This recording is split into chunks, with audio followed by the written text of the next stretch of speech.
Good evening. This is Daily Recall, February 9th, 2026. I'm Tom Stoukas coming to you from Sarnia, Ontario. So, the big thing on my Twitter feed and that caught my interest today was this story out of the Globe and Mail.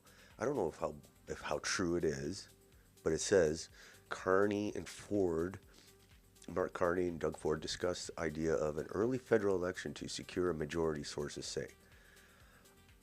So yeah, that's the interesting, and there's adds to the more speculation that there's going to be a fall election or spring election, and according to polls, liberal Carney's ahead of Pierre in this rematch.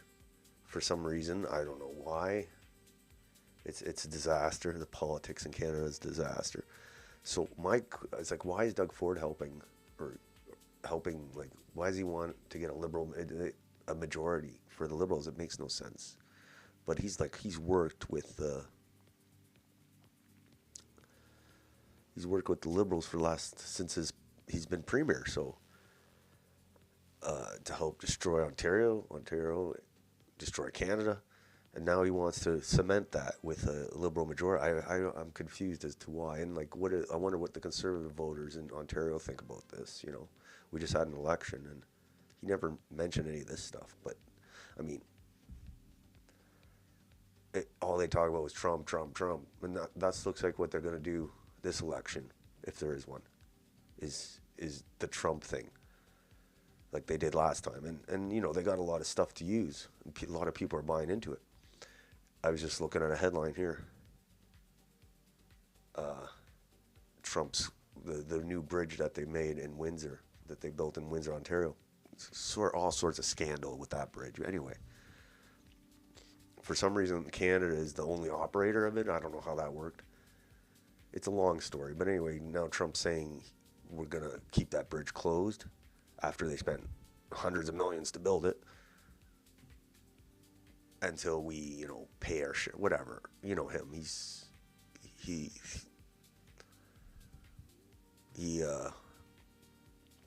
has a different threat each day. So they're going to base this election on Trump again. And Ford, just like Ford did when he won another majority in Ontario. So it's crazy. And if we get a Liberal majority for the next 3 or 4 years, oh my God, then it's, things will never recover. But, I'd like to be proven wrong for sure, but I don't think, the same people that destroyed the country, Doug Ford at the provincial level, his premiership, I think, has been a disaster for Ontario. Quality of life in Ontario has dropped big time under his watch. It was dropping too under the Liberals before him. But he didn't reverse it. He just kept going. And then Carney, with the Liberals, he was part of that machine for the last 10 years. And a lot of them left. They've resigned and gotten other positions. Chrystia Freeland in Ukraine. And Bill Blair to London as a High Commissioner in England. UK. So all those Trudeau kind of tainted cabinet ministers are leaving, so this election will be like a fresh fight against Trump. People will buy into it. So there's Doug Ford. Look at him. And he wasn't, not too long ago, he was bitching about Carney giving into China. So they seem to think we need a Liberal majority to deal with this threat that we're facing. So yeah, we're screwed either way. People will buy into it totally, 100%. Especially the way Trump's acting. He's not doing any favors to get rid of the Liberals, because he's acting like giving them he's giving the Liberals lots of ammunition to use for an election by being unstable and saying stuff like that, like about the bridge. He's gonna close the bridge.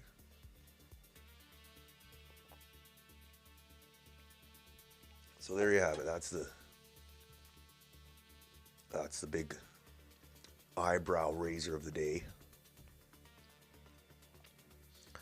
Some reaction. Carney and Ford discuss a snap election to get Carney a majority. Doug Ford's relationship with Mark Carney is way too cozy for my liking. These two guys are playing a game with Canadians. As a conservative, I say, fuck Doug Ford, yes. I mean, he's not a conservative. He's something. He's told what to do, and he does it basically to win. You know, if he has to sell half the party memberships to Indians to win, he'll do it. If he has to, cozy up to whatever interests, he'll do it for him, for his benefit. Because, like, I don't know why he runs as a conservative, to be honest. It's a head scratcher. Here's another reaction. Election incoming. The Liberals have changed their slogan from elbows up to Canada down. Canada seems to be going down all right. So, yeah, if they get a majority, oh my gosh. They'll save Canada. The people who destroy Canada are going to save it. That's the campaign. And then you got Pierre. Who knows what Pierre will do for an election? Like, will he win or lose? Probably, I don't know. Probably lose. 4 years, Doug Ford has helped the federal Liberals destroy Ontario and Canada, and he's still at it. Canada is screwed with these traitors. Let's read some of this. Globe and Mail story. I don't know. It could be just like a trial balloon, but I think it's got some meat to it, because Globe and Mail wouldn't put a story like that out. I don't think, if there wasn't any somewhat fact to it. Another of these sources said the premier... Oh, I lost my light. What the hell happened there? That's weird. Another of these sources said the premier recounted to them that Mr. Ford had advised Mr. Carney to trigger an election. Premier recounted to them that Mr. Ford had advised Mr. Carney to trigger an election. Mr. Ford won a third majority government after he called an early election last year, saying he needed a mandate to take on U.S. President Donald Trump. So, sounds like that's what Carney's going to do too. Prime Minister Mark Carney and Ontario Premier Doug Ford have discussed the possibility of an early federal election in casual conversations about the importance of a majority mandate to deal with uncertain economic times, according to 3 sources. Why is Doug Ford worried about the federal election and helping the Liberals win? That's weird. The sources said the progressive conservative premier, who has forged a close relationship with the Liberal leader, offered his opinion that the country needs economic stability. So he wants an election. It's crazy. Who knows what they have planned for us with a Liberal majority? I shudder to think with the Liberal majority what happened. Pleb will really cry on that one. Mario might even cry. All the conservative influencers will lose it if the Liberals get a majority with Doug Ford's help. Here's some reporting about possible election, Black Locks, and I think another source, Holly Doan or something, was saying Election Canada has placed orders for 700,000 poll tally sheets in preparation for a potential upcoming election. So there's more speculation, and I've heard advertisements on the radio to apply to Elections Canada. So I mean, they probably hire people, but I don't think it's a coincidence that they're advertising on the radio. So, yeah, that's crazy. Doug Ford, what a traitor. It's crazy. I don't understand it. But how can our conservative MPPs They go to their ridings and they don't say during the election, oh, we're going to be basically partners with the Liberals. So, yeah, this is like a really. Also, it's kind of a stab at Pierre because, like, now Pierre has to run in this election. Let's say there is an election. As with Doug Ford, basically the whole conservative organization in Ontario is going to be of no help to him. It's very hard to win an election without that kind of support and infrastructure in Ontario. So it'll be interesting to see. Like, I think there will be an election just because of all the MPs that left the Liberal bench who are tainted by the Trudeau stench. So I think plus the Trump thing, Trump's really causing a lot of mayhem. So I think they're going to totally manipulate Canadians into giving them a majority. Hopefully I'm wrong, but we're in big trouble anyway. Pierre ain't going to fix it either, unfortunately. I wish he would, but he's not going to fix it. Okay. So that's the Canada file. We'll definitely hear more rumors of election time. I heard April, end of April, which is almost like a year, I think, since the last election. And I kind of made a mistake. And I'm willing to admit it. I said I didn't think Pierre was going to last till another election because I didn't think we'd have one this quick. But looks like he will fight the next election, barring some crazy removal like a la Patrick Brown from the provincial leadership. So it should be interesting. Next, we're going to look.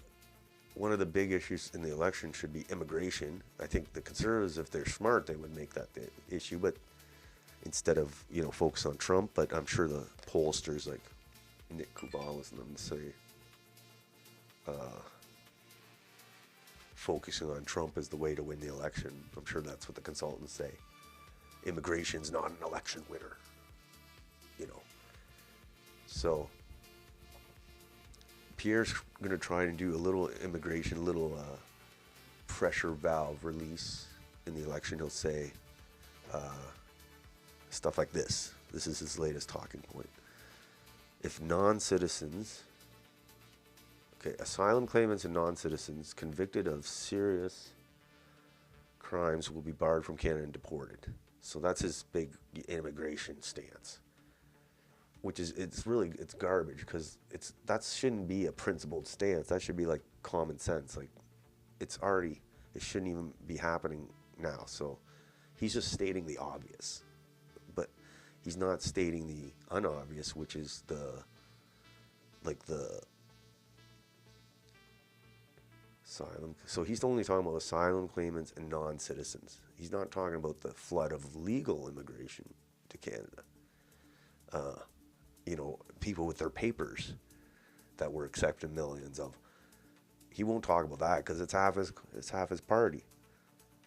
But he'll talk about the low-hanging fruit, the asylum criminals that get caught, and the visa holders that get caught doing crime. So yeah, we got to wait for them to commit crime. Let's let in all these people and just wait for them to commit crime and then deport them, instead of just banning them altogether. I don't know why we're importing all these people. It doesn't make sense. It's corruption at the highest levels. But Pierre is just a pressure valve because, if that's the best he can do, non-citizens and asylum claimants, that's just obvious. What about stopping the flow of legal immigration? We're adding a city of London every year. London, Ontario, every year to Canada. And mostly from kind of shitholes like India and Africa. And sorry, it's true. It's true. Okay. So White Papers Policy. White Papers Policy Institute agrees with me. They say this is weak This is weak, tepid, limp-wristed, and a total non-starter.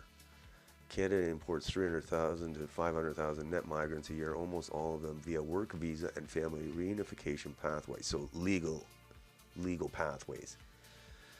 Canada, like America and the rest of the West, needs an immigration moratorium and remigration. So Pierre won't say that. He won't say that. He'll just go after the low-hanging fruit.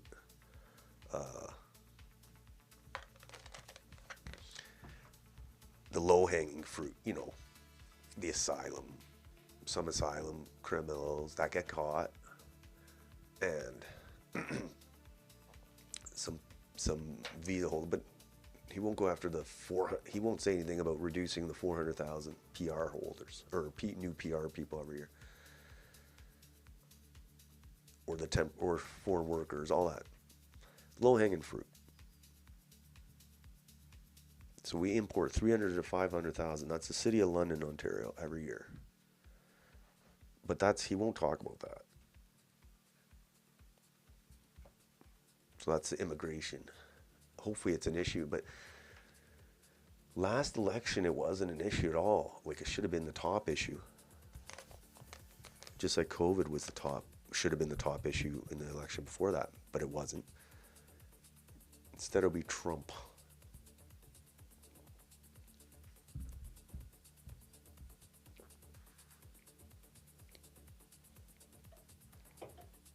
All right. And then we got all the millions of ones that are here and are due to leave because their visas expire. So I said they'd rather die than go back to India, I think. So basically it's saying that it'd be hard to get rid of them. Like, they'll go try to smuggle themselves in the States or go underground here,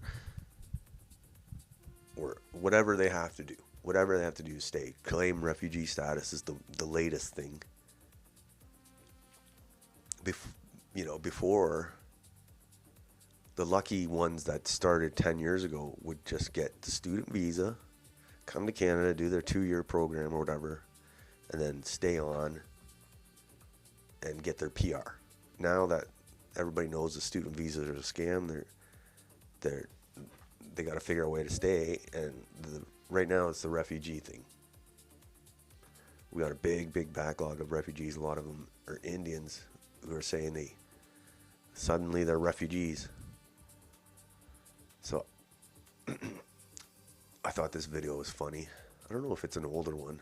I think I might have even seen it before, but it's pretty funny. Let's see what he kind of describes the situation in, like, the student visa scam. I guess it had to end, but the damage has already been done. Like, Canadian colleges are basically, I don't know, Ontario ones for sure, they're basically just immigration processing centers, but now I think they're starting to cut down on the student visas because of the pressure, but they're still coming in, and they'll find another way, but it shouldn't have been allowed to happen. Like, this is fake colleges in Ontario just sprung up. People were making money. Let's see.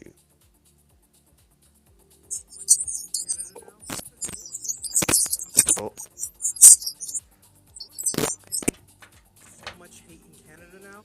Do you want to know why Indians are getting so much hate in Canada now? It's because more Indians have come to Canada in the last 5 years than the last 100 combined. That's crazy. And they're all coming as international students. Great. They're all studying at schools that are legitimate? No. 94% are studying at community colleges and these diploma mills for certificates. Like Anderson College, that used to be a Walmart, and then they made it into some diploma mills. Or Candor College, which is literally connected to an Indian restaurant, has graduated over 45,000 Indian students, and also has another college beside it, Stanford. Stanford. Son is going to Stanford. No, not the one in California, the one in Brampton. Or Togrem College, where when you go on Google Street View, it was literally a mechanic shop 1 year ago. What is this school? What are these schools? I'm genuinely asking. Why Why are you coming to these schools? Or Sunview College, which is connected to some. I remember seeing all places these. like Lamberton College, which is connected to Lambton. Queens College, which God knows what that is. This is where the students were protesting because they failed all their classes. I don't know how dumb you have to be to fail classes at a diploma mill. I showed you like 5. There are 800. There are 800 of these just in Ontario. I don't know about the other provinces. I'm Toronto born and raised. And every 800 colleges. I grew up with went to either UFT, That's York, crazy. or Ryerson. All right? What the fuck is this? What are these schools? But the whole stereotype was, are you going to be a doctor, engineer, or lawyer? Now it's, are you going to be Uber Eats, DoorDash, or Lyft? Indians are some of the smartest people on the planet. I'm not even Indian. You know who taught me AP Calculus? A random Indian man on YouTube. We're not getting these geniuses, all right? We're literally getting deep rural villagers. That's why they're studying at these fake schools. Because they would never qualify for permanent residence. How the hell they get Now, into a Canada? little That's a good standing. Which is why the highest number of asylum seekers in Canada were international students from India. Illegal border crossings into the United States, only Indian international students. These dudes that are protesting in tents for PR when they went to these fake diploma mills, never seen before. They'd rather die than go back. Have you ever seen job lineups for minimum wage that circle around the block? Millions, literally millions of villagers to compete with high school and college kids for jobs. That's why people are talking about pooping on beaches. Indians have been here forever. Never heard about pooping on beaches until now.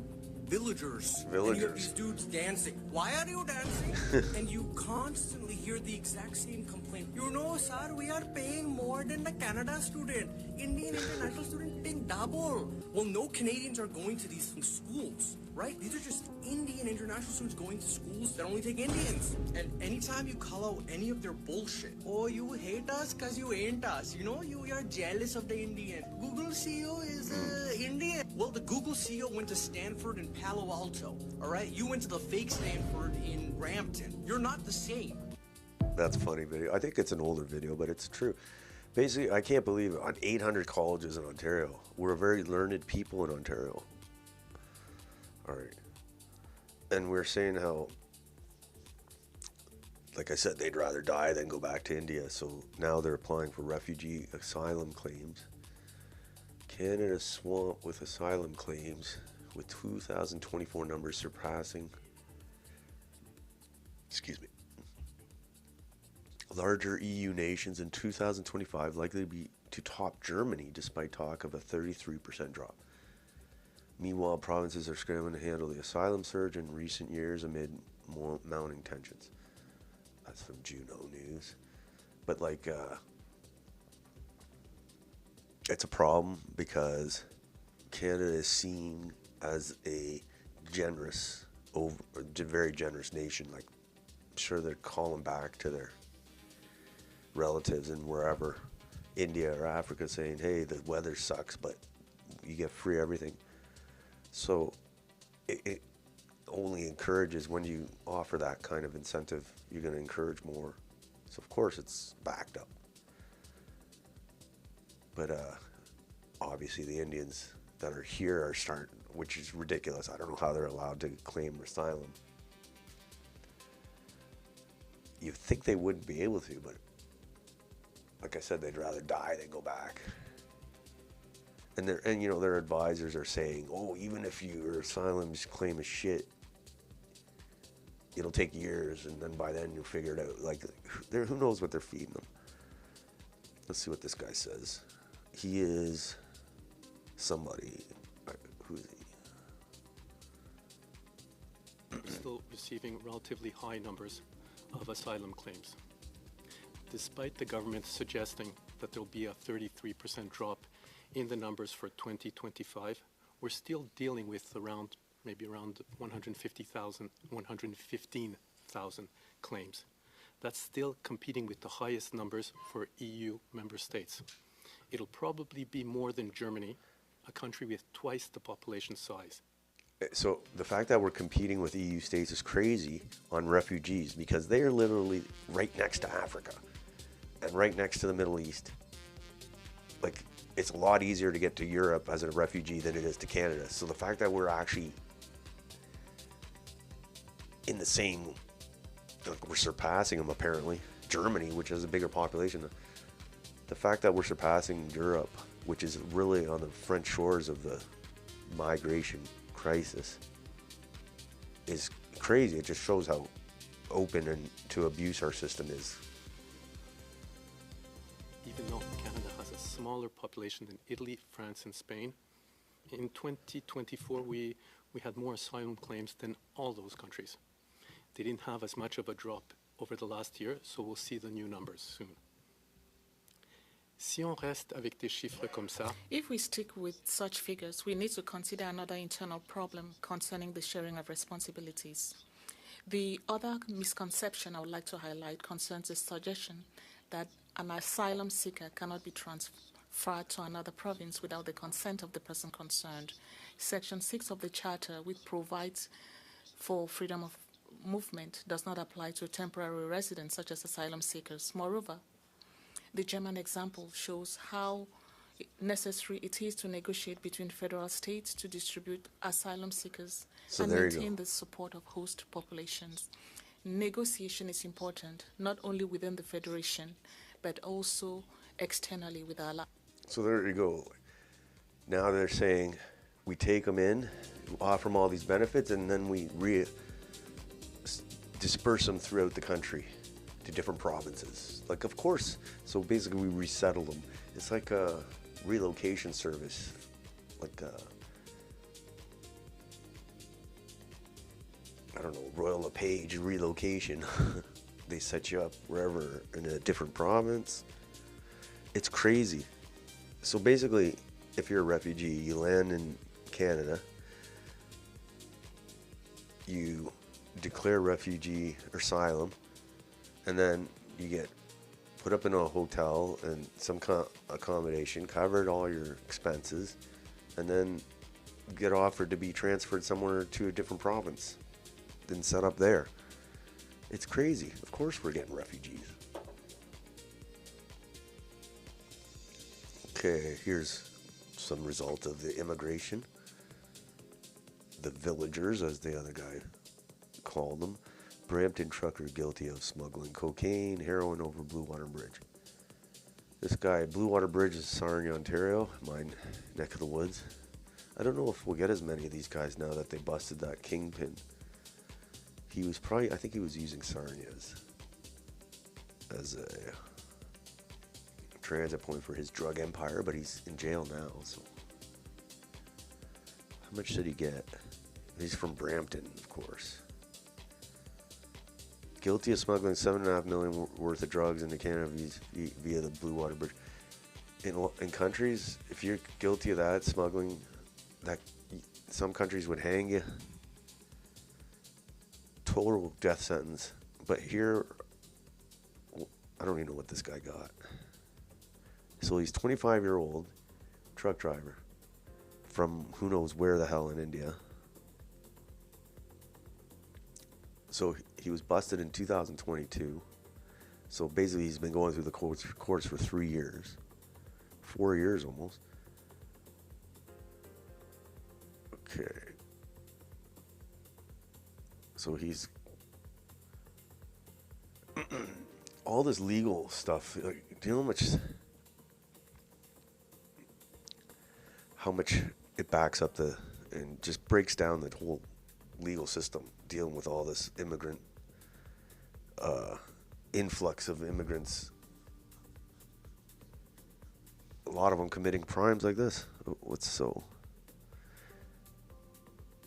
The case returns to court in May for sentencing arguments from the lawyers. The judge will make the final decision in June. So this is just one dude, and they took like 4 years. Instead of just getting rid of him like 4 years ago, he's still here. He's still here, and you know what? He'll probably get a few years, and then they'll let him out, and he'll stay here. It's crazy. Most countries in Korea, when you're a lot of student teachers there, like English teachers, and the odd time they'd get caught with a doobie, which is a big no-no in Korea, and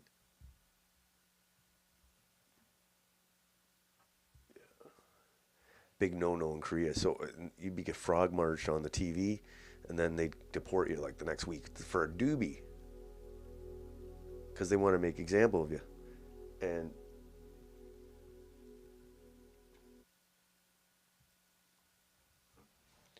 they want to make example out of you. So you'd be out of the country. Like, this guy did cocaine, heroin, millions of dollars worth, and he's still here. So that's a big problem. That's who Pierre's talking about getting rid of, I guess. Yeah, that should be obvious. Like, I don't know why you need to do it as a campaign. Like I said, low-hanging fruit. Like the fact that this guy is still here, it's ridiculous. We just need to ban immigration from India. At least most of it. Here's another thing. Returning to the Harper years won't solve the immigration crisis we're currently facing. The situation is completely different. No solutions are required. Trudeau brought in millions of people who never should have been allowed in. We need to send them home. So again, remigration, Dominion society. And Pierre won't say remigration because that's election suicide apparently. Yeah, but so's, selling out the Conservative Party, like many other Conservative parties throughout the world, to, bring in more Indians, millions of them, for your corporate masters. That's what the Conservative Party is. And they set up the structure, the foreign workers with Harper and that, and they cozied up with the Indian immigration even before Trudeau. So they're both parties are. Here's another video on immigration, and I'm sure it'll be an issue in the election. Like it'll be interesting to see if Trump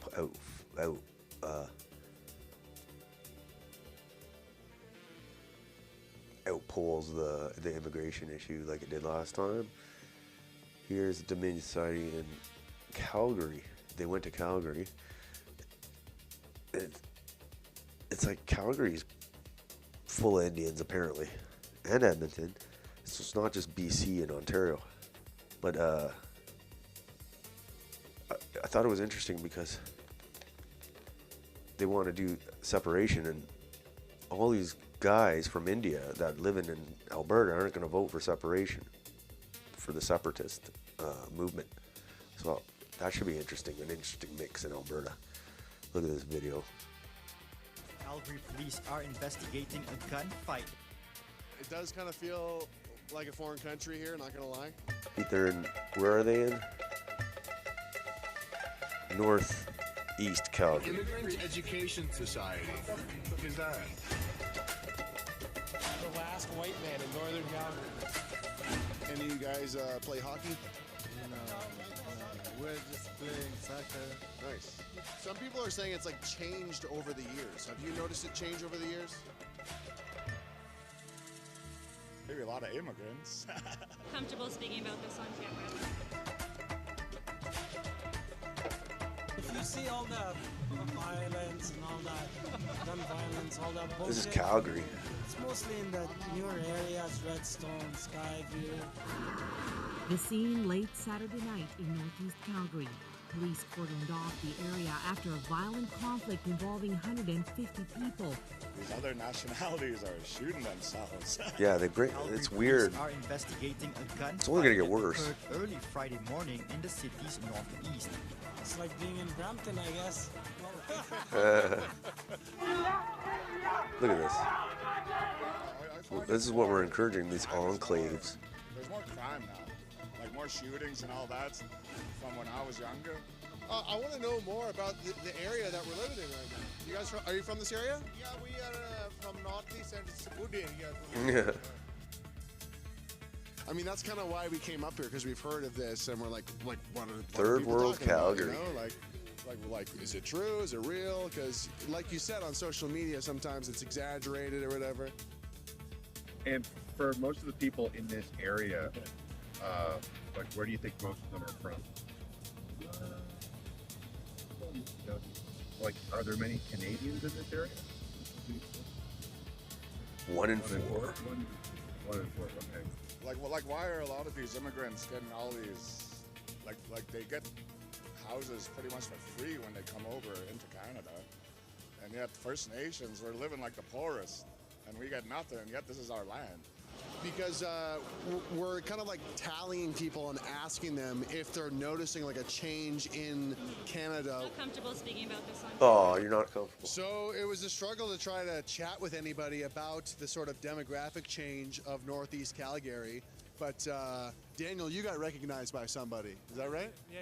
The only white kids in the mall came over and said hi. It was nice to see them. Yeah. It's good to talk about. They were down to talk, but they were apprehensive to show their faces. Why were they? People are still, these conversations are still stigmatized, but we have to continue to open them up and be comfortable talking about these things. Yeah, and like when the cameras are off and we say, hey, we came to Northeast Calgary to document the demographic change, everybody's like, oh, yeah, of course. Like when the cameras are off, they'll talk about it because they might not want to admit it on camera, but, you know, people are thinking about this. People are noticing it, and it needs to be a topic of conversation that people are comfortable with. Yep. Long live Canada. All right. I didn't know that about Calgary. I didn't think they had their own like little part of the city. That's weird. It's not good. It's not really good for Canada to have all these different centers of different ethnicities controlling that. It's like, it's so weird. It's just asking for trouble. So, yeah, we'll see if Alberta separates and still takes in millions of Indians, then it's like, why did you bother? So I wonder how many they'll jam into Alberta to vote against the referendum, if there is one. It'll be interesting to see. Okay, here's a horrible video. The Visa King. This video tells you a lot about Canada right now. An influencer calling himself Canadian Visa King, flexing how many people he gets visas to Canada. It's sad to see what a joke our immigration system has become. Yeah, this guy probably knows some Indian MPs or Indian bureaucrats in the Canadian government. And this is probably how he works his magic. A little money too doesn't hurt for him to grease the wheels. Look at this guy. This is just one guy.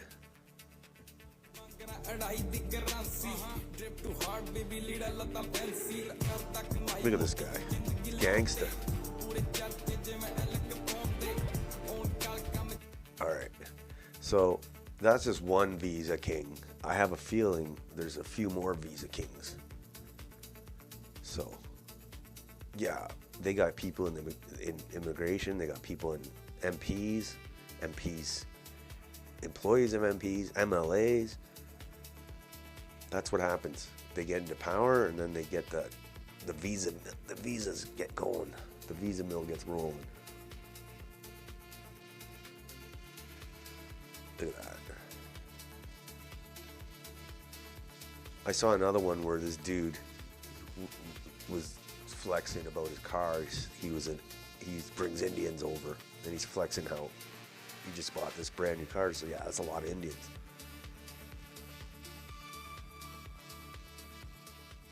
Okay, this one is funny. Not funny, but it's it kind of. This is a story from Greece, and Greece is having the same problems as Canada with they're right on the border with all the migration, so it's been an ongoing problem in Greece. But the people on Greek Twitter are having a big meltdown over the Greek defense minister's comments about importing Indians to replace a declining population. And he said it in English, I think, and he said it so brazenly that people were like, hell no. Like, there was a big reaction against it. Very little there was nothing on the mainstream Greek press about what he said. But on Twitter, they're like, hell no, you're a traitor. Here's this guy, this Greek guy. He's saying Dendius is, he's saying bad things about Dendius, saying, here's the Greek defense minister anyway. And I think this guy, they're setting up this guy to be the next prime minister of Greece. Because he's very pro-Israel, very pro-Israel,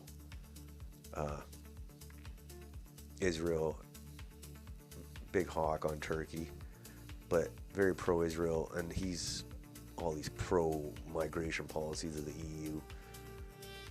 So I think they're like, I've heard this guy is going to be the next guy up in line. We'll see. Let's see what he says here. Migration is a world phenomenon.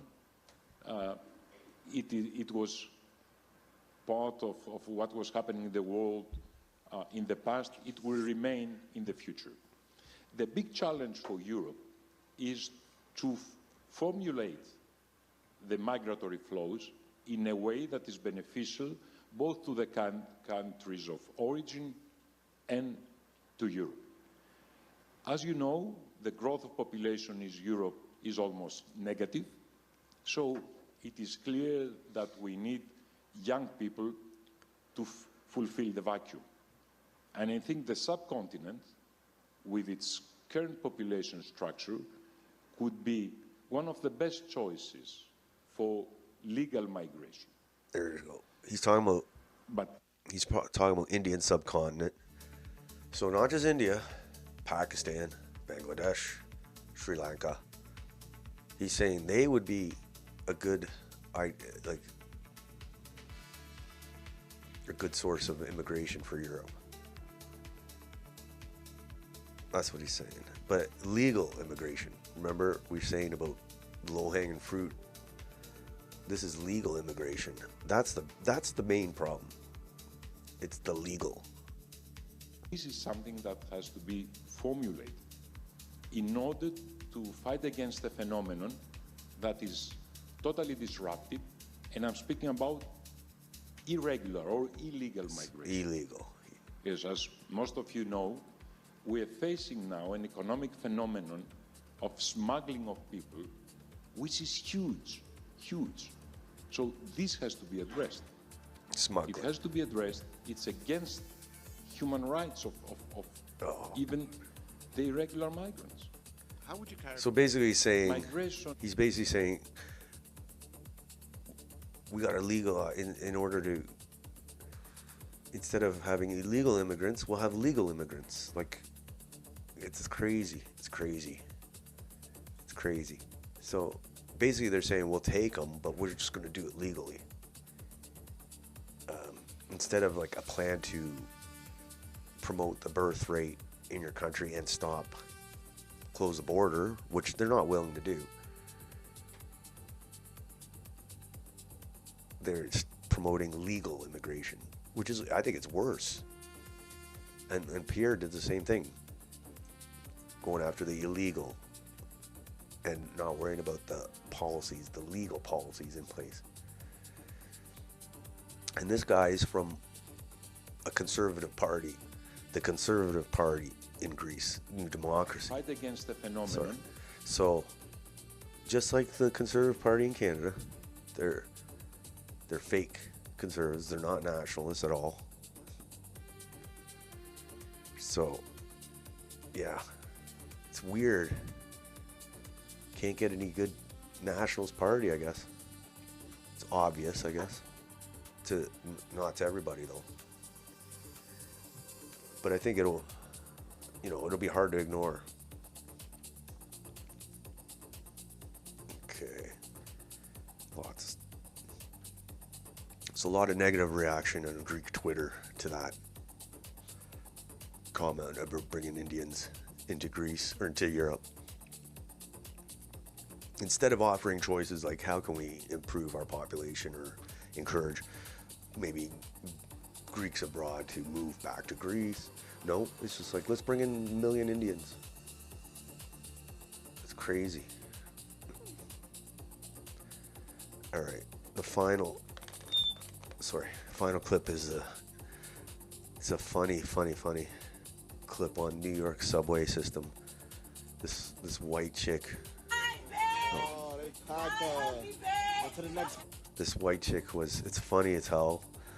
I think it's hilarious because this white chick was getting harassed on the subway, and you know we've seen videos on the subway. It could have ended.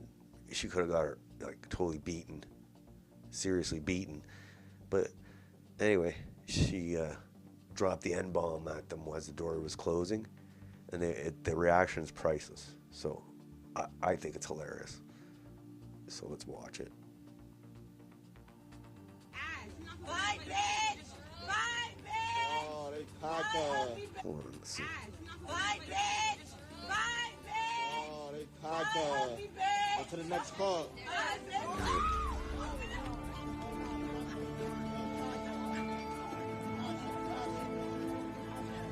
That's funny. It's like zombies.